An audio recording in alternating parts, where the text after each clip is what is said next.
you would imagine someone who has been involved in endorsing the torture regime, in setting up the drone assassination program, which killed not only an American that was supposedly targeted, but also his 16-year-old son at a later date that was supposedly a mistake.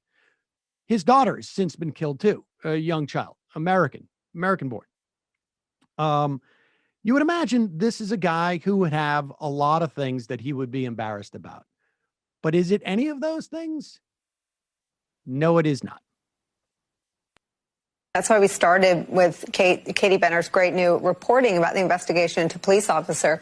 It renders, at best hypocritical, at worst cynical and false, any notion that the Republicans care about the lives and the safety of law enforcement. Well, I must say, to Claire's point, I'm increasingly embarrassed to be a white male these days. And light of what I see of my other white males saying, but it just shows that with very few exceptions, like Mitt Romney, Liz Cheney, Adam Kinzinger, there are so few Republicans in Congress who value truth, honesty, and integrity. And so they'll continue to gaslight the country the way that Donald Trump did. And the fact that this has such security and safety implications for the American public and for the members of Congress, again, as Claire said, it is just a disgusting display of craven politics that really should have no place in the United States in 2021. It is, and I just want to point a couple things out.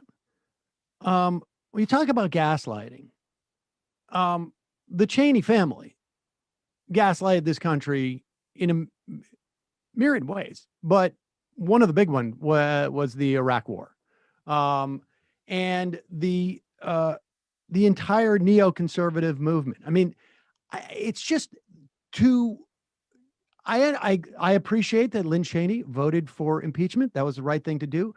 But the idea that all of this stuff is forgiven because you're against Donald Trump or because you're breaking from a Republican Party that is that nurtured all of this, Let's remember, Mitt Romney flew to New York to kiss Donald Trump's ring during his run for president in 2000. Or after he'd already won. After he'd already won, he kissed his ring in order to get the Secretary of State position, which Trump obviously did not give to him. Yes, but I'm talking about in a position where he, where there was no maybe if I get on the inside, I can lessen the damage. When he was running as a nominee, he went and gave his prestige to Donald Trump as some type of signifier in terms of Donald Trump's status.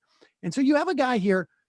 And when we talk about gaslighting the country, also remember that John Brennan oversaw the spying on Senate staffers who were digging around trying to find information about the torture regime. Yep. So much so that Dianne Feinstein, I remember the day Dianne Feinstein had this sort of impromptu, I think it was a press conference where she said this is the most disturbing thing I've ever seen in the Senate. Well, because then they're being spied upon. They have very little regard for when our intelligence agencies were spying on American citizens with impunity and illegality. But then, of course, when the Senate and Congress is affected, yes, they're very concerned.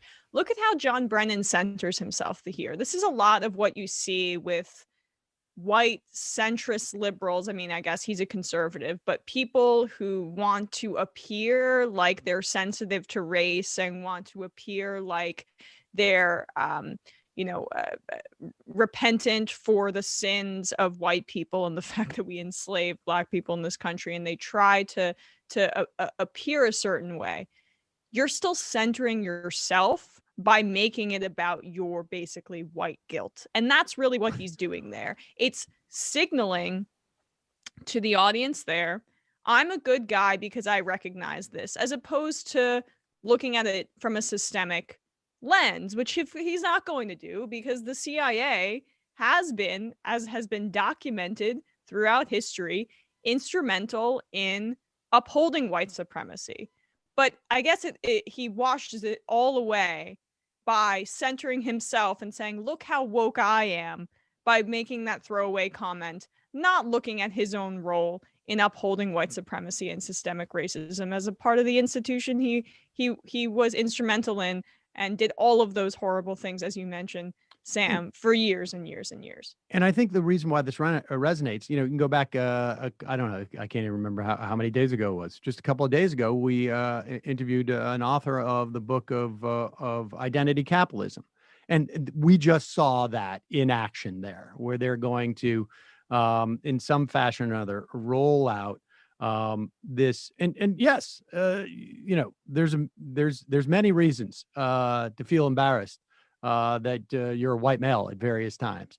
But if you have been involved in what he's been involved with, there's a lot of other things that are just I don't even think it's embarrassing, Sam. I think if your ideology and if you're trying to work for things that are correct and just, you don't need to kind of make that over the top gesture. I mean, that's just a way to essentially virtue signal, and again, make your own, personal belief that, oh, you're repentant, and oh, look at me, look, I have these woke views, making yourself the center of attention, as opposed to actually looking at the structures, which would be constructive. He's not interested in that.